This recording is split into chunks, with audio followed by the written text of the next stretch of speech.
రాజకీయాల్ని వ్యక్తిగత జీవితాల్లో ముడిపెట్టింది. వాళ్ళకి 2 పెళ్లిళ్ళు చేసుకుంటేది 10 పెళ్లిళ్ళు చేసుకుంటే రాజకీయాల్లో నష్టం ఉంది. మనల్ని ఎట్లా పాలిస్తాడన్న చూడాలి కానీ వ్యక్తిగత జీవితాన్ని తీసుకొచ్చి రాజకీయాల్లో ముడిపెడితే గనక అంటే ఒకటే పెళ్లి చేసుకున్నాడు మంచి పాలించాలని ఏం లేదు కదా.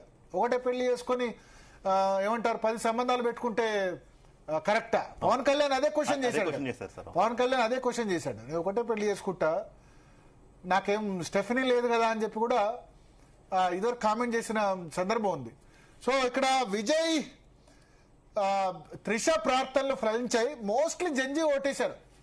విజయ్ మెజారిటీ రాను పెరుగుతోంది. 94-61 94-61 AIADMK, DMK 37, PMK 6, Bharatiya Janata party 2, Congress 2, VCK 1. ఇది ప్రజెంట్ సిచ్యువేషన్. బీజేపీ 27 సీట్లో పోటీ చేసింది. మనకు 2 మాత్రమే లీడింగ్ కనబడుతుంది. దిలీపాచారి గారు జాయిన్ అయ్యారు. దిలీపాచారి గారు నమస్తే. సో ఇప్పుడు ఒక బ్రేకింగ్ అంతోంది. సువేందు అధికారి 1558 ఓట్లతో లీడింగ్ లోకి వచ్చారని సమాచారం అంతోంది. ఇంతకుముందు ఫస్ట్ రౌండ్ లో అక్కడ మమతా బెనర్జీ లీడింగ్ లో ఉండే భవానీపూర్. సో భవానీపూర్ నియోజకవర్గంలో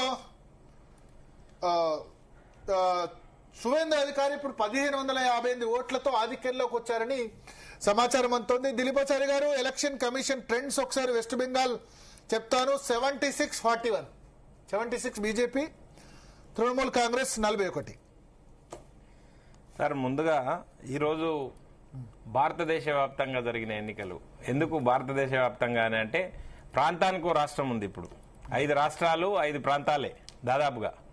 దక్షిణ భారతదేశము, ఉత్తర భారతదేశము, నార్త్ ఈస్ట్, ఆ రకంగా ఉన్న పరిస్థితుల లోపల వచ్చిన ట్రెండ్స్ ఒక ప్రజాస్వామ్యాన్ని బతికించే విధంగా ఈ ఎన్నికల ఫలితాలని మేము భారతీయ జనతా పార్టీ చూస్తూ ఉంది. ఎందుకు చెప్తా ఉన్నామని అంటే వెస్ట్ బెంగాల్లో గడిచిన 3 పర్యాయాలు మమతా బెనర్జీ గెలిచిండ్రు. కానీ అక్కడ అంది వచ్చిన అవకాశాన్ని వారు ప్రజా సంక్షేమం పట్ల కాకుండా ఒక భయంతో ఆ రాష్ట్ర ప్రజలు ఉండే విధంగా ఆమె పాలన కొనసాగింది. కాబట్టి భారతీయ జనతా పార్టీ నినాదం భయసే భరోసా తక్, అంటే భయం నుంచి భరోసా వైపు రండి అని చెప్పి మేము పిలుపు చేయడం జరిగింది. ప్రజలు దాన్ని నమ్మినరు. అందుకనే విచిత్రమైన విషయం ఏంటంటే వారే వ్యక్తిగతంగా ఓడిపోయే పరిస్థితి వచ్చింది. మమతా బెనర్జీ గారి పైన ఎంత వ్యతిరేకత ఉంది, భయంతో కూడుకున్న విజయమే కానీ ఇన్నాళ్ళు జరిగిన విజయాలు వారు పాలన చూసి వచ్చిన విజయాలు కాదు. లేదనుకుంటే వాళ్ళంతా పోలరైజ్ చేసి గెలిచిన విజయాలే కానీ ఎక్కడ కూడా వారి పాలన, వారు మొన్న జరిగిన ప్రచార సందర్భంలో కూడా ఎక్కడ కూడా నా పాలన ఇది, నా పాలన ద్వారా లబ్ధి ఇది, ప్రజలకు ప్రయోజనం ఇది, దాని ద్వారా నాకు ఓటేయండి అని అడగలేదు.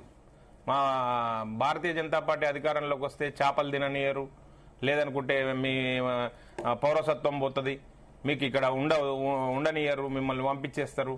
ఈ రకమైన భయాందోళనలు క్రియేట్ చేసి ఎన్నికల్లో గెలవడం కోసం ప్రయత్నం చేశారు తప్ప ఒక ఎజెండా పెట్టి ఆ ఎజెండా ద్వారా ఏదో నేను చేసిన ఈ కార్యక్రమాలను చూసి నాకు ఆశీర్వదించండి అని చెప్పలేదు.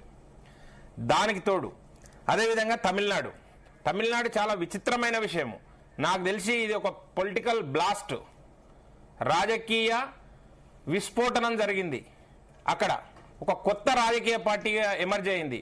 ఒక సాంప్రదాయక పార్టీలు ఏవైతే ఉన్నాయో ఆ పార్టీలన్నింటినీ పక్కన పెట్టి ఒక కొత్త రాజకీయ శక్తిని ఈరోజు ప్రజలు ఆదరించారంటే దీన్ని ఖచ్చితంగా ఆహ్వానించాల్సిన విషయము. కొత్త రాజకీయ పార్టీ రావడం వల్ల కొత్త రాజకీయ నాయకత్వం కూడా ఎదుగుతుంది. ఇప్పుడు వారి ద్వారా ఈ రోజు 100 మంది ఎమ్మెల్యేలు 100 పైచిలకు ఎమ్మెల్యేలు గెలుస్తున్నారంటే వారు చాలా సామాన్యమైన కుటుంబాలకు వెళ్ళి వచ్చిన వాళ్ళు ఉన్నారు. కొత్తగా రాజకీయంగా ఆస్పిరేషన్ ఉండి వచ్చే వాళ్ళు ఉన్నారు. కనుక వాటిని స్వాగతించాల్సిన అవసరం ఉన్నది. ఎప్పుడు కూడా ఈ సాంప్రదాయక పార్టీలే వారు పోతే వీరు పోతే వారు తప్పు చేస్తే మేము గెలుస్తాము, మేము తప్పు చేసినా మమ్మల్ని గెలిపిస్తారు అనే ఈ ధోరణి ఏదైతే ఉందో దాన్ని పక్కన పెట్టి కొత్త రాజకీయ పక్షాన్ని హక్కున చేర్చుకున్నారంటేనే దీన్ని స్వాగతించాల్సిన అవసరం ఉంది. మూడో అంశం ముఖ్యమైన అంశం భరత్ గారు, ఈ రోజు భారతీయ జనతా పార్టీ ఒక సిన్సియర్ గా ఒక అడుగు ముందుకేసి భారతదేశ రాజకీయాల లోపల ఒక చారిత్రాత్మకమైన నిర్ణయం తీసుకొని పార్లమెంటు ద్వారా మహిళలకి రిజర్వేషన్ కల్పించాలని చెప్పి ఒక ఉదాత్తమైన కోరికతోటి ముందుకు తీసుకొని వస్తే ఈ సోకాల్డ్ రాజకీయ పక్షాలన్నీ కూడా ఒక కుంటి సాకులు వెతికి ఆ మహిళా బిల్లుకు వ్యతిరేకంగా ఏ రాజకీయ పక్షాలు అయితే అండగా నిలిచినాయో ఆ పక్షాలన్నీ ఓడిపోయినాయి. చూడండి మీరు, ఎక్కడ కూడా వారికి మనగడ లేదు. ఈ రోజు కర్రగాల్చి వాత పెట్టిన పరిస్థితి వచ్చింది. ఈ రోజు అందుకనే మేము ఈ స్ఫూర్తిగా తీసుకుంటాం. ఈ ఎన్నికల ఫలితాలని భారతీయ జనతా పార్టీ స్ఫూర్తిగా తీసుకుంటుంది.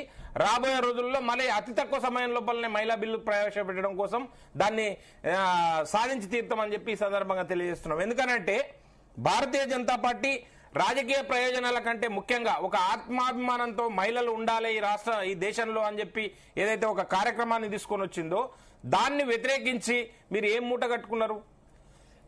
ఈ రోజు అధికారం ఉంది కదా అని విర్రవీగిండ్రు. స్టాలిన్ మేము బలమైన నాయకుడు ఉన్నాడు కాబట్టి మహిళా బిల్లును అడ్డుకోగలిగినారు అని చెప్పి స్టేట్మెంట్లు ఇచ్చారు. ఒక విజువల్ వచ్చింది, పీసీఆర్ ప్లే చేయండి. ఏలుంటే తిరుత్తని మురుగన్ ఆలయంలో విజయ్ తండ్రి పూజలు చేస్తున్న విజువల్స్ వచ్చాయి. విజయ్ తండ్రి జోసెఫ్ చంద్రశేఖర్ తిరుత్తని మురుగన్ ఆలయం. మురుగన్ అంటే శివుడి చిన్న కుమారుడు, మురుగన్ అని చెప్తారు. కుమారస్వామిగా కూడా చెప్తారు. సుబ్రహ్మణ్య స్వామి, మురుగన్ అంటే సుబ్రహ్మణ్య స్వామి. సో మురుగన్ అని తమిళనాడులో సంబోధిస్తారు. సో ఆ విజువల్ కొద్దిసేపటి క్రితం వచ్చింది. తిరుత్తని మురుగన్ ఆలయంలో విజయ్ తండ్రి జోసెఫ్ చంద్రశేఖర్ పూజలు చేస్తున్న దానికి సంబంధించిన విజువల్స్ వచ్చాయి. సో ఒక కొత్త రాజకీయం అయితే తమిళనాడులో స్టార్ట్ అయింది. ద్రవిడ పార్టీల్ని కొట్టే వాళ్ళు లేరు, ఈ రెండు పార్టీలు అయితే ఇది లేకపోతే లేదు అన్నదానికి ఆల్టర్నేటివ్ పాలిటిక్స్ విజయ్ చాలా గట్టిగా చూపించగలిగారు. చాలా మంది ఏంటంటే 15% రాదు